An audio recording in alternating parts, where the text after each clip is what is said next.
विधान भवनाच्या लॉबीत शिवसेना शिंदे गटात राडा। मंत्री दादा भुसे आणि कर्जतचे आमदार महेंद्र थोरवे एकमेकांना भिडले। शंभूराज देसाई भरत गोगावलेंची मध्यस्थी। मुख्यमंत्र्यांनी बोलणं टाळलं। सुप्रिया सुळेंनी जाहीर केली बारामतीतून स्वतःची उमेदवारी। तुतारी चिन्हासह नावाचं ठेवलं स्टेटस।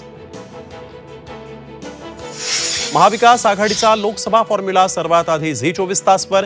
शिवसेना ठाकरे गट 18, काँग्रेस 17 तर राष्ट्रवादी शरद पवार गट 10 जागा लढणार असल्याची सूत्रांची माहिती। भाजपची लोकसभेची संभाव्य यादी झी 24 तासच्या हाती। पंतप्रधान नरेंद्र मोदी पुन्हा वाराणसीतून लढणार, सूत्रांची माहिती। तर शिवराज सिंग चौहान, वसुंधरा राजेंना उमेदवारी मिळण्याची शक्यता। शरद पवारांचं निमंत्रण शिंदे, फडणवीस आणि अजित पवारांनी नाकारलं। तर वादानंतर नमो महारोजगार मेळाव्याच्या निमंत्रण पत्रिकेवर पवारांच्या नावाचा उल्लेख। 10% मराठा आरक्षणासह 17,000 पोलीस पदांच्या भरतीची जाहिरात। गृहमंत्री देवेंद्र फडणवीसांची विधान परिषदेत मोठी घोषणा।